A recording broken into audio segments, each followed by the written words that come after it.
Care and ക്യൂറിൽ ഇന്ന് നമുക്കൊപ്പം ഷാർജയിലെ റോളയിലെ NMC special centre hospital NMC സെൻറ്ററിലെ സ്പെഷ്യലിസ്റ്റ് പൾമനോളജിസ്റ്റ് ആയിട്ടുള്ള ഡോക്ടർ ജോസ് രാജ് ആണ് ഉള്ളത്. അപ്പോൾ ഡോക്ടർ ജോസ് രാജ് ഇന്ന് നമ്മളോട് സംസാരിക്കുന്നത് ക്ലൈമറ്റിക് കണ്ടീഷൻസ് ആൻഡ് കഫ് എന്നൊരു വിഷയത്തിലാണ്. അപ്പോൾ ഡോക്ടർ നമുക്ക് വുമൻസ് എറയുടെ കെയർ ആൻഡ് ക്യൂർ എന്ന സെഗ്മെൻറ്റിലേക്ക് സ്വാഗതം ചെയ്യാം. Doctor welcome to the show. Yes, അപ്പോൾ നമ്മൾ ഇന്ന് ചർച്ച ചെയ്യുന്നത് ഇപ്പോൾ പൾമനോളജി എന്ന് പറയുമ്പോൾ കുറച്ചുകൂടെ വൈഡ് ആയിട്ടുള്ള ഒരു വിഷയമാണ്. അതിൽ തന്നെ ഇപ്പോൾ ക്ലൈമറ്റിക് കണ്ടീഷൻസും അതുപോലെ കഫും ഇപ്പോൾ എല്ലാവരിലും കണ്ടുവരുന്ന ഒരു അസുഖം കൂടിയാണ്. അപ്പോൾ അതിനെക്കുറിച്ച് നമുക്ക് സംസാരിക്കാം. എന്താണ് ചുമ എന്ന് പറയുമ്പോൾ? സാധാരണ നമ്മൾ കഫ് എന്ന് പറയുമ്പോൾ, ചുമ എന്ന് പറയുമ്പോൾ എല്ലാവർക്കും ഒരു ചെറിയൊരു അവബോധമുണ്ട്. എന്നാലും അതിൽ തന്നെ കാറ്റഗറൈസ് ചെയ്ത് നമുക്ക് പറയാനായിട്ട് സാധിക്കും. അപ്പോൾ എന്താണ് ശരിക്കും ചുമ, എങ്ങനെയാണ് വരുന്നത്, ഏതൊക്കെ ഒരു കാറ്റഗറിയിൽ നമുക്ക് അതിനെ പറയാം? ചുമ ശ്വാസകോശത്തിൻ്റെ ഒരു പ്രധാനപ്പെട്ട ലക്ഷണമാണ്. അപ്പം ഈ ചുമ ഉണ്ടാകുന്നത് ഈ കഫ് റിസപ്റ്റേഴ്സ് എന്ന് പറഞ്ഞിട്ടുള്ള ചില ഈ സ്ട്രക്ചേഴ്സ് മൂലമാണ് ഇതുണ്ടാകുന്നത്. അപ്പോൾ ഈ റിസപ്റ്റേഴ്സ് സ്റ്റിമുലേറ്റഡ് ആവും പല കാരണങ്ങളാൽ. ഈ റിസപ്റ്റേഴ്സ് ത്രൂ ഔട്ട് ഈ ശ്വാസകോശത്തിലെ എയർ ട്യൂബിലാണ് സാധാരണ കാണുന്നത്. ലാരിങ്സിന് ചുറ്റും, ട്രക്കെ എന്ന് പറയുന്ന ശ്വാസകോശക്കുഴൽ, ബ്രോങ്കസ് എന്ന് പറയുന്ന ശ്വാസകോശക്കുഴൽ, പിന്നീട് താഴോട്ടുള്ള ശ്വാസകോശക്കുഴലിൽ ഇതിൻ്റെ എണ്ണം കുറവായിരിക്കും. അപ്പം ഇതിലെന്തെങ്കിലും ഒരു ഇറിറ്റേഷൻ വരികയാണെങ്കിൽ അത് ഒരു ഇമ്പൾസ് നമ്മുടെ തലച്ചോറിലേക്ക് വിടുകയും അതുമൂലം ശ്വാസകോശം പെട്ടെന്ന് അങ്ങ് ചുരുങ്ങുകയും ഈ ശബ്ദം ഉണ്ടാകുന്നത് ലാരിങ്സ് എന്ന് പറയുന്ന ഒരു സ്ട്രക്ചറിലാണ്. ഈ ലാരിങ്സ് പെട്ടെന്ന് അത് അടഞ്ഞിട്ട് അത് തുറക്കുകയും ചെയ്യുമ്പോഴാണ് ഒരു ശബ്ദം പോലെ ഉണ്ടാകും. അങ്ങനെ അതിനെയാണ് ചുമ ഉണ്ടാകുന്നത്. അത് ചിലപ്പോൾ ഭയങ്കര എക്സ്പ്ലോസ്ഡ് പോലെ ഉണ്ടാകാം. അതിന് എക്സ്പ്ലോസീവ് കഫ് എന്ന് പറയും. അപ്പം സാധാരണയായിട്ട് ഒരാൾ ചുമക്കില്ല. എന്തെങ്കിലും പ്രശ്നമുള്ളപ്പോഴാണ് ചുമ വരുന്നത്. നമ്മൾ പലപ്പോഴും പറയാറുണ്ട്, ഈ ചിലപ്പോൾ സാധാരണ ചുമ എനിക്കുള്ളൂ. പക്ഷെ ശരിക്കും പറഞ്ഞാൽ സാധാരണ ചുമ ഉണ്ടാകാറില്ല. ചുമ ശരിക്കും പറഞ്ഞാൽ ഒരു പ്രൊട്ടക്റ്റീവ് റിഫ്ലെക്സ് എന്ന് പറയാം. നമ്മുടെ ശ്വാസകോശത്തിനുള്ള ഒരു പ്രൊട്ടക്ഷനാണ്. അതെന്തെങ്കിലും മ്യൂക്കസോ അതല്ലെങ്കിൽ ഫോറിൻ ബോഡിയോ, ഈ പറഞ്ഞ ഇറിറ്റേഷനോ, അതല്ലെങ്കിൽ ഏതെങ്കിലും പദാർത്ഥമോ, എന്തെങ്കിലും എയർ പൊല്യൂഷൻ മൂലം ഉണ്ടാകുന്ന അന്തരീക്ഷത്തിലെ ഡസ്റ്റോ, ഇങ്ങനെ വല്ലതും നമ്മുടെ ശ്വാസകോശത്തിലേക്ക് പ്രവേശിച്ചിട്ടുണ്ടെങ്കിൽ അതിനെ എക്സ്പെല് ചെയ്യുന്നതിന്, പുറത്തേക്ക് കളയുന്നതിൻ്റെ ഒരു റിഫ്ലെക്സാണ് ചുമ എന്ന് പറയാം. ശരിക്കും പറഞ്ഞാൽ ചുമ ഒരു പരിധി വരെ നല്ലതാണെന്ന് പറയാം. ചുമ ഒരു പ്രൊട്ടക്റ്റീവ് റിഫ്ലെക്സ്. പക്ഷെ എന്തോ ഒരു പ്രശ്നം അവിടെ നടക്കുന്നുണ്ട്. പിന്നെ ഈ ക്ഷതമേൽക്കുമ്പോഴത്തേക്കും ഇങ്ങനെയുള്ള റിസപ്റ്റേഴ്സ് സ്റ്റിമുലേറ്റ് ചെയ്യാം. അതിപ്പോൾ പ്രൊട്ടക്ഷൻ അല്ല അവിടെ വരുന്നത്, അവിടെ ഇറിറ്റേഷൻ മൂലമാണ് വരുന്നത്. അപ്പോൾ എന്തെങ്കിലും അവിടെ ഒരു ഒരു സാങ്കേതികമായ ശാസ്ത്രീയമായിട്ടുള്ള ഒരു ക്ഷതം അവിടെ നടക്കുന്നുണ്ട്. അപ്പോൾ അതുമൂലം ഇതുണ്ടാകാം. ഉദാഹരണമായിട്ട് വളരെ സിമ്പിളായിട്ടുള്ള ഒരു ക്ലിനിക്കൽ കണ്ടീഷനാണ് അക്യൂട്ടായിട്ടുള്ള ബ്രോങ്കൈറ്റിസ്. ഈ ബ്രോങ്കസിലെ ഇൻഫ്ലമേഷൻ കൊണ്ടുണ്ടാകാം. അത് സാധാരണ കുട്ടികളിലുണ്ടാവാം, അഡൽസ് ഉണ്ടാവാം, മുതിർന്നവരിലുണ്ടാകാം. അപ്പം ചെറിയതായിട്ടുള്ള ഈ ഇൻഫെക്ഷൻസ്, സാധാരണയായിട്ട് കാണുന്ന ഈ മൈൽഡായിട്ടുള്ള ഇൻഫെക്ഷൻസ്, ഫ്ലൂ അല്ലെങ്കിൽ റെസ്പിറേറ്ററി സിൻസിയൽ ഇൻഫെക്ഷൻസ്, തുമ്മലുണ്ടാക്കുന്ന വൈറസുകൾ, ഇതൊക്കെ നമ്മൾ ശ്വാസവ്യവസ്ഥയും ബാധിക്കാം. അങ്ങനെയാണെങ്കിൽ ചുമ ആയിട്ട് അത് വരും. അപ്പോൾ അതിനാണ് അക്യൂട്ട് ബ്രോങ്കൈറ്റിസ് ആയിട്ട് അത് മാനിഫെസ്റ്റ് ചെയ്യുന്നത്. എങ്ങനെയാണ് ഇത് ഡയഗ്നോസ് ചെയ്യുന്നത്? ഡയഗ്നോസിസ് എങ്ങനെയാണ്? ഈ രോഗിയുടെ ചുമ ഡയഗ്നോസ് ചെയ്യുന്നത് പറഞ്ഞാൽ ഇത് അതിൻ്റെ ഡ്യൂറേഷൻ എങ്ങനെയാണ്. സാധാരണയായിട്ട് ഒരു ചുമ ഒരാഴ്ചയൊക്കെ നിൽക്കാം. പക്ഷെ ഒരു 10 ദിവസം അല്ലെങ്കിൽ അതിൽ കൂടുതൽ നിൽക്കുന്ന ചുമ, പ്രത്യേകിച്ച് 3 ആഴ്ചകളിൽ കൂടുതൽ നിൽക്കുന്ന ചുമയാണെങ്കിൽ അത് പ്രത്യേകിച്ചായിട്ട് നമ്മൾ ഇൻവെസ്റ്റിഗേറ്റ് ചെയ്യാറുണ്ട്.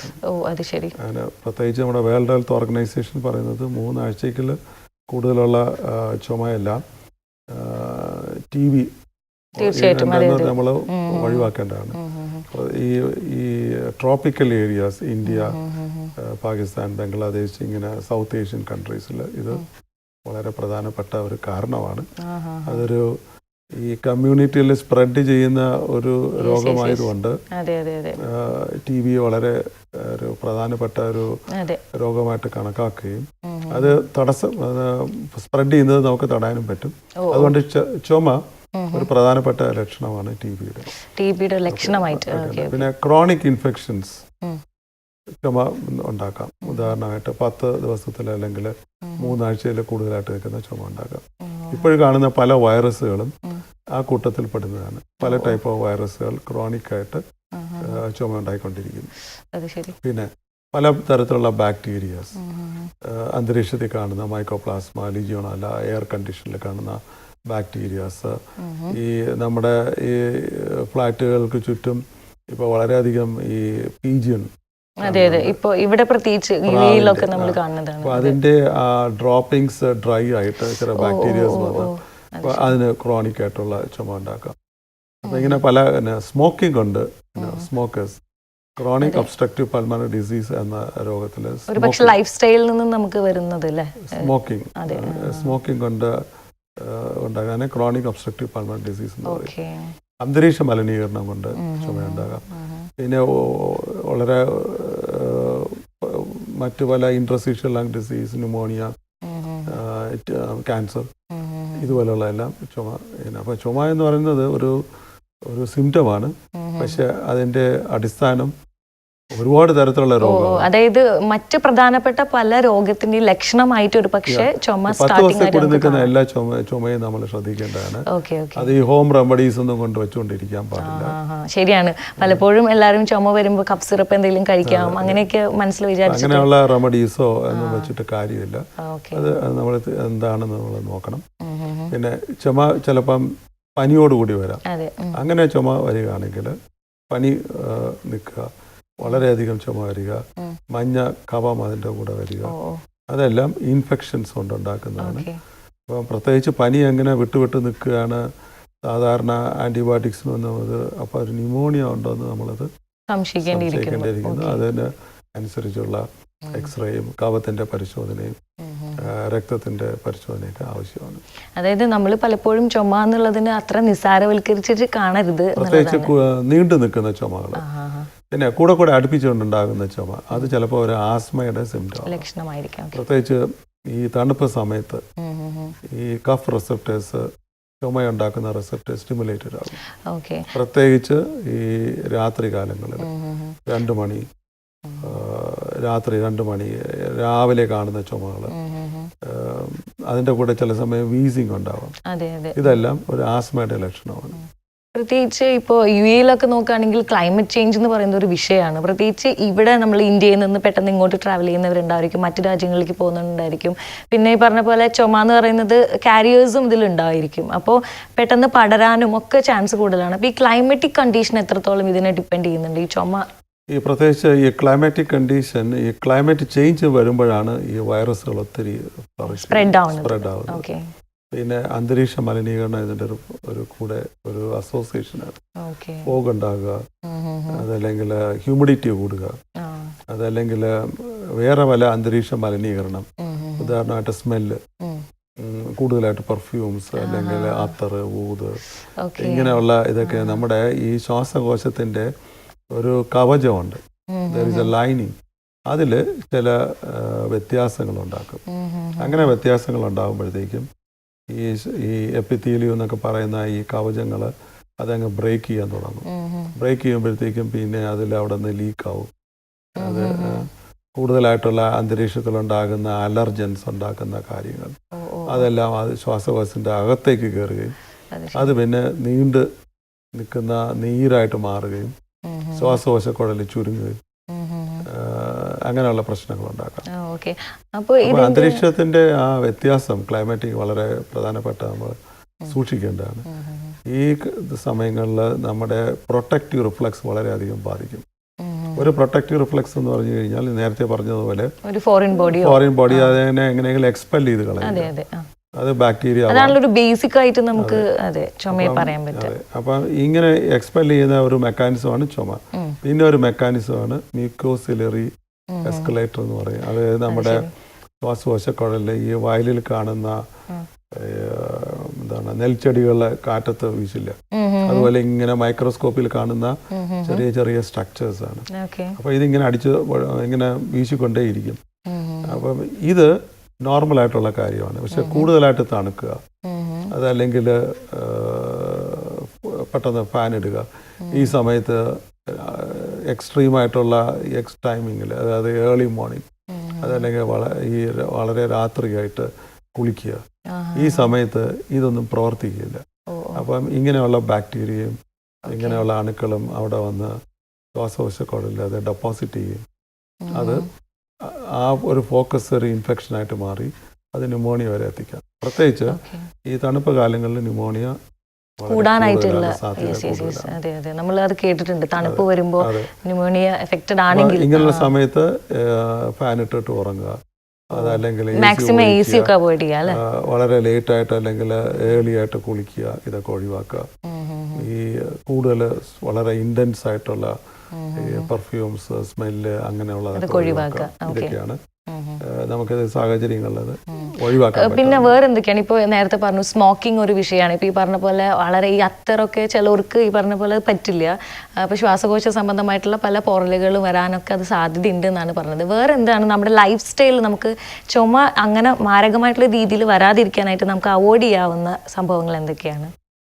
പ്രത്യേകിച്ച് ഈ പാർക്കുകളിലൊക്കെ നമ്മൾ പോകുന്ന ഒരു പ്രത്യേകിച്ച് തണുപ്പ് സമയത്ത് നമുക്കൊരു ടെൻഡൻസി ഉണ്ട് പോകാൻ, അവിടെ പോയി എക്സസൈസ് ചെയ്യുക, ജോഗിങ്.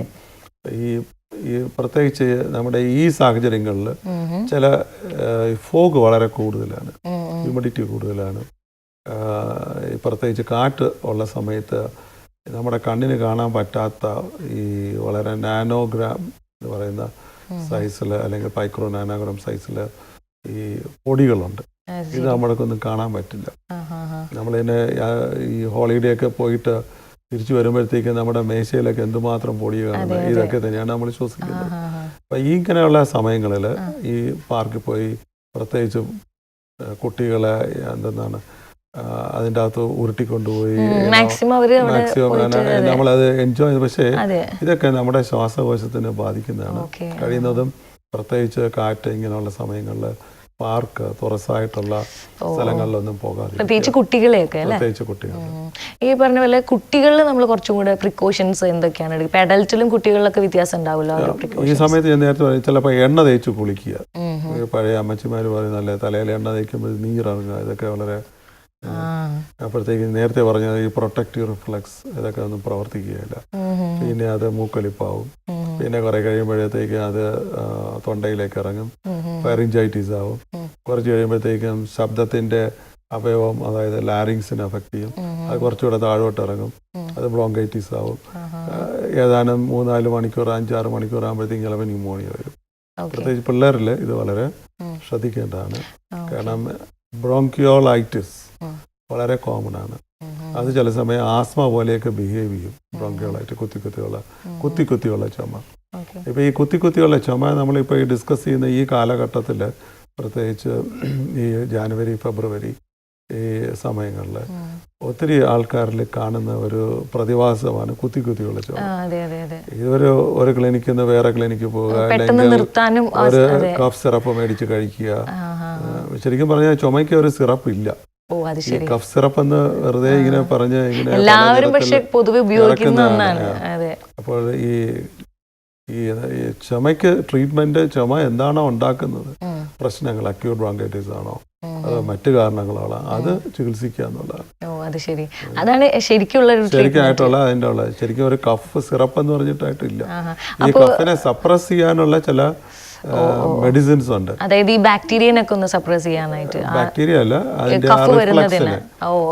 മനസ്സിലായ സഡേഷൻ ആവാം, അതല്ലെങ്കിൽ എന്തെങ്കിലും ആന്റി ഹിസ്റ്റമിൻസ് ഉണ്ടാവാം. അപ്പം അങ്ങനെയൊക്കെ, അല്ലെങ്കിൽ ഹണി, അതല്ലെങ്കിൽ ഇതിനൊക്കെ ചേർത്തിട്ടുള്ള അതിനൊരു സിറപ്പ് എന്ന് കഫിന് ശരിക്കും പറഞ്ഞാൽ അതിന് വേണ്ടിയിട്ടുള്ള മെഡിസിൻ ഇല്ല. അതായത് വളരെ ചെറിയ തോതിൽ അതിനൊന്നും മിതത്വം കൊണ്ടുവരാൻ. എന്താണ് പ്രശ്നം ഉണ്ടാക്കുന്നത്? അലർജി ഉണ്ടാവാം. അലർജി ആണെങ്കിൽ അതിന്റെ ട്രീറ്റ്മെന്റ് എടുക്കുക. വേറെന്താണ് ഇതിന്റെ ട്രീറ്റ്മെന്റ് എന്ന് പറയുന്നത്? ഈ പറഞ്ഞ പോലെ തന്നെ നമ്മൾ ഏറ്റവും പ്രശ്നം ഇപ്പൊ നടക്കുന്ന പറഞ്ഞാൽ കുത്തിക്കുത്തിയുള്ള ചുമ. ഇതിങ്ങനെ 2 ആഴ്ച 3 ആഴ്ച നിൽക്കും. ഇത് കഴിഞ്ഞിട്ട് ചില സമയം ഒരു 10-5 ദിവസത്തേക്ക് ഒരു ഇന്റർവൽ ഉണ്ടാവും. അത് കഴിഞ്ഞിട്ട് വീണ്ടും വരും, ഇതേപോലെ വരും. ഇതിന്റെ കൂടെ ചില സമയം ഈ കുളിരുണ്ടാവുക, പനി ഉണ്ടാവുക. ഇപ്പോൾ കാണുന്ന ഇൻഫെക്ഷനിലൊക്കെ 2-3 പീക്ക് കാണും. ആദ്യത്തെ ഒരു പീക്ക് അങ്ങ് പതുക്കെ കുറഞ്ഞ് നോർമലാവും. പിന്നെ ഓഫീസിലൊക്കെ പോകും, മൂന്നാമത്തെ ദിവസം വീണ്ടും തുടങ്ങും. അതെ അതെ. പിന്നെ ഒരാഴ്ച കഴിഞ്ഞാൽ വീണ്ടും ഇതുപോലെ അടുത്ത പീക്ക്. അത് ചിലപ്പോൾ പനി ഉണ്ടാകാം, അല്ലെങ്കിൽ വെറും ചുമയായിട്ട് ഇങ്ങനെ വരാം. ഇതിൻ്റെ കൂടെ ശബ്ദത്തിന് വ്യത്യാസം ഉണ്ടാകുക. ചില ആൾക്കാരിൽ ഒരു 60-70% ആൾക്കാരിൽ ഇപ്പോൾ കാണുന്ന വേറൊരു പ്രതിഭാസമാണ് കുറുകുറുപ്പ് ഉണ്ടാകുക. നെഞ്ചത്ത് ഇങ്ങനെ കുറുകുറുപ്പ് ഇങ്ങനെ ഉണ്ടാകുക. ഇതിൻ്റെ കൂടെ ശ്വാസതടസ്സം ഇങ്ങനെ ഉണ്ടാകുക. അല്ലെങ്കിൽ കഫം ഉണ്ടാകാം. പലരിലും കഫം വളരെ കുറവായിരിക്കാം. ഡ്രൈ കഫായിട്ടായിരിക്കും പ്രസൻറ്റ് ചെയ്യുന്നത് മിക്കവാറും രോഗികളിൽ. ചിലരിൽ നല്ല മഞ്ഞ കഫം അല്ലെങ്കിൽ ബ്ലാക്ക് കളറിലുള്ള കഫം. ഇങ്ങനെ പലതരത്തിലുള്ള ഈ സിംറ്റംസാണ് ഈ കാലഘട്ടത്തിൽ കാണുന്നത്. അപ്പം ഇതെല്ലാം ക്രോണിക് ആയിട്ടാണ് കാണുന്നത്. പല രോഗികളും ഇത് പറയുന്നത് കേൾക്കുന്നതെന്ന് പറഞ്ഞാൽ ഇതുവരെ ഇങ്ങനെ ഒരു സംഭവം ഉണ്ടായിട്ടില്ല, ഇത് ആദ്യമായിട്ടാണ്. അപ്പം ചുരുക്കം പറഞ്ഞാൽ ഇങ്ങനെ ഈ പ്രശ്നങ്ങൾ ഇപ്പോൾ കൂടിക്കൂടി വരികയാണ്.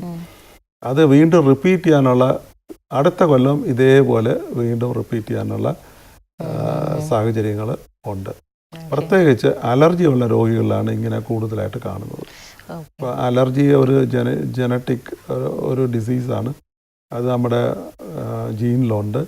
അപ്പം അതിൻ്റെ ജനറ്റിക് പെനട്രൻസ്, അറ്റ്മോസ്ഫിയറിക് പൊല്യൂഷനും ടെമ്പറേച്ചറിൻ്റെ വ്യത്യാസം ഉണ്ടാകുമ്പോഴത്തേക്കും അതിൻ്റെ ഇൻട്രാക്ഷൻസ്, ഈ മൾട്ടിപ്പിൾ ഫാക്ടേഴ്സ് ഇതിനെ കൂടെ ഇതിങ്ങനെ ഉണ്ടാക്കുകയും അത് നമ്മുടെ ജീവിതശൈലി, അല്ലെങ്കിൽ ഓഫീസിൽ പോകുന്ന, അല്ലെങ്കിൽ സ്കൂളിൽ പോകുന്ന, ഇങ്ങനെയുള്ള സ്പ്രെഡ് ആവാനും വളരെയധികം സാധ്യതയുണ്ട്. ഇപ്പോൾ ഡോക്ടർ പറഞ്ഞല്ലോ അലർജി എന്ന് പറയുന്നത് ജനറ്റിക് ആയിട്ട് വരാവുന്ന കാര്യമാണെന്ന്. അപ്പോൾ അതുപോലെ തന്നെ ഈ കഫ് റിലേറ്റഡ് ആയിട്ടുള്ള ഡിസീസസ് അതെങ്ങനെയാണ് ഹെറിഡിറ്ററി ആയിട്ട് വരാനായിട്ടുള്ള സാധ്യതകൾ? അത് ഈ ആസ്മയുടെ ഒരു പ്രധാനപ്പെട്ട സിംറ്റം തന്നെയാണ് കഫ്. കഫ് ഒരു വെറൈറ്റി എന്ന് പറയാം. ഞങ്ങളൊക്കെ കഫ് വേരിയന്റ് ആസ്മ എന്നൊക്കെ പറയും. ചുമ മാത്രമേ ചിലർ കാണത്തുള്ളൂ, പ്രത്യേകിച്ച് പിള്ളേരുണ്ട്. പിന്നെ എക്സസൈസ് ചെയ്യുമ്പോൾ ചിലപ്പോൾ ചുമയുണ്ടാകും. അത് എക്സസൈസ് ഇൻഡ്യൂസ്ഡ് കഫ്, അത് മാത്രമേ ഉള്ളൂ. അതൊരു ആസ്മയുടെ ഒരു ലക്ഷണമാണ്. അപ്പോൾ ഈ അലർജിയും ഈ കഫും വളരെയധികം റിലേറ്റഡ് ആണ്. ഈ പ്രത്യേകിച്ച് കുത്തിയുള്ള ചുമ സാധാരണ അത് ഒറിജിനേറ്റ് ചെയ്യുന്നത് അലർജി അല്ലാത്തതാണെങ്കിൽ ലാറിഞ്ചൈറ്റിസ് പോലെ ഇതുണ്ടാകാം. അത് ക്രോണിക് ലാറിഞ്ചൈറ്റിസ് ആയിട്ട് ഇങ്ങനെ നിൽക്കും. നമുക്കിപ്പോൾ ചുമ വരുന്ന സമയത്ത് എങ്ങനെയുള്ള ഒരു കണ്ടീഷൻ, ഇപ്പോൾ നേരത്തെ പറഞ്ഞു 10 ദിവസത്തിലധികം കൂടുതൽ നിലനിൽക്കുകയാണെങ്കിൽ നമ്മൾ എന്തായാലും ഡോക്ടറെ കാണണമെന്ന് പറഞ്ഞു. എന്നാലും ഈ 10 ദിവസത്തിന് മുമ്പുള്ള ചുമയാണെങ്കിൽ കൂടെ ചിലപ്പോൾ അത് ഈ പറഞ്ഞ പോലെ വേഴ്സ്റ്റ് ആയിട്ടുള്ള ഒരു ലെവലിലേക്ക് വരാം. അപ്പോൾ നമ്മൾ ഡോക്ടറെ കാണാൻ 10 ദിവസത്തിന് കുറഞ്ഞത് ചിലപ്പോൾ 5-6 ദിവസം ഉണ്ടെങ്കിൽ, പക്ഷെ അത് വീണ്ടും റിക്കർ ചെയ്യുകയാണെങ്കിൽ അത് തീർച്ചയായിട്ടും അത് അതിനെ ഗൗരവമായിട്ട് എടുക്കേണ്ടതാണ്. അതായത് നമ്മൾ ആ ഒരു സ്റ്റേജിലേക്ക് നമ്മൾ ഇത് കുറയുമെന്ന് കാത്തു നിൽക്കാതെ തന്നെ ഡോക്ടറെ കാണാനായിട്ട് ശ്രമിക്കണം എന്നല്ലേ? ഒരു 5-6 ദിവസത്തെ ഒരാഴ്ചത്തേക്ക് ചുമയൊക്കെ സാധാരണ ഹോം റെമഡീസും അങ്ങനെയൊക്കെ കൊണ്ട് മാനേജ് ചെയ്യാവുന്നതാണ്. ഹോം റെമഡീസ് നമുക്ക് ചെയ്യാം. അപ്പോൾ അങ്ങനെ ചെയ്യാവുന്ന ഹോം റെമഡീസ് എന്തൊക്കെയാണ്? സ്റ്റീം ഇൻഹലേഷൻ, സ്റ്റീം എടുക്കുക, തൊണ്ടയിൽ ഗാർഗിൾ ചെയ്യുക, പിന്നെ നേരത്തെ ചൂടുവെള്ളം കുടിക്കുക, ഫാൻ, AC, ഇങ്ങനെ കുറേ പലതും നമുക്ക് അവോയ്ഡ് ചെയ്യാവുന്നതാണ്. ഉദാഹരണമായിട്ട് കൂടുതലായിട്ടുള്ള ലോ ടെമ്പറേച്ചർ, നേരത്തെ പറഞ്ഞ പോലെ ഇതൊന്നും അവോയ്ഡ് ചെയ്യുക, ഹ്യൂമിഡിറ്റി അവോയ്ഡ് ചെയ്യുക, സ്മെൽ അവോയ്ഡ് ചെയ്യുക. പ്രിവെൻഷനാണ് ഏറ്റവും പ്രധാനപ്പെട്ടത്. പിന്നെ വേറെ ആർക്കെങ്കിലും ചുമയുണ്ട്, മൂക്കൊലിപ്പുണ്ടെങ്കിൽ ആ വ്യക്തി ഓഫീസിലായിരുന്നാലും ശരി, അല്ലെങ്കിൽ സ്കൂളിൽ പോകുന്നതാണെങ്കിലും 1-2 ദിവസം ആ വ്യക്തി ഒന്ന് ലീവ് എടുത്ത് വീട്ടിൽ ഇരിക്കുകയാണെങ്കിൽ അത് ഓഫീസിലും സ്കൂളിലും സ്പ്രെഡ് ചെയ്യുന്നത് പ്രിവെൻറ്റ് ചെയ്യാൻ പറ്റും. പ്രത്യേകിച്ച് പനി കൂടെ ഉണ്ടെങ്കിൽ അതൊന്ന് ചെയ്യാവുന്നതാണ്. ആ വ്യക്തി അഥവാ ഇനി ഒരു പെട്ടെന്ന് സുഖം പ്രാപിച്ചു പോവുകയാണെങ്കിൽ വീണ്ടും ചുമയും ഒക്കെ ചിലപ്പോൾ നിന്ന് അങ്ങനെ ഒരു 5-6 ദിവസം കൂടെ ഇങ്ങനെ ഉണ്ടാകാം. ആ സമയത്ത് ഈ ബാക്ടീരിയയും വൈറസസും ഒക്കെ സ്പ്രെഡ് ചെയ്യും. അപ്പോൾ ആ വ്യക്തി ഒരു മാസ്ക് ഉപയോഗിക്കുകയാണെങ്കിൽ മറ്റു വ്യക്തികൾക്ക് ഉണ്ടാകില്ല. അതല്ലെങ്കിൽ മറ്റു വ്യക്തികളെല്ലാം കൂടെ മാസ്ക് ഉപയോഗിക്കണം. അതിനേക്കാളും രോഗി തന്നെയാണ് മാസ്ക് ഉപയോഗിക്കുകയാണെങ്കിൽ മറ്റുള്ളവർക്ക് ഇത് പടരാതിരിക്കാൻ. ഇത് സാധാരണയായിട്ട് ഉണ്ടാകുന്നത് ഓഫീസിലോ അല്ലെങ്കിൽ സ്കൂളിൽ നിന്നോ കൊണ്ടുവന്നിട്ട് വീട്ടിൽ കൊടുക്കും. വീട്ടിലുള്ള എല്ലാവരും ഓരോ ആഴ്ച പറയുമ്പോഴത്തേക്കും ആദ്യം ഒരാൾക്ക് തുടങ്ങും, പിന്നെ അടുത്ത രണ്ടാമത്തെ ഒരാൾക്ക് തുടങ്ങും, പിന്നെ മൂന്നാമതൊരു വ്യക്തി, പിന്നെ ഒരു 4ാമത്തെ വ്യക്തി. ഇതെല്ലാം കഴിഞ്ഞ് എല്ലാവരും ഒന്ന് റിക്കവർ ചെയ്ത് കഴിഞ്ഞ് ഒരു 2-3 ആഴ്ച കഴിയുമ്പോഴത്തേക്കും വീണ്ടും തുടങ്ങും.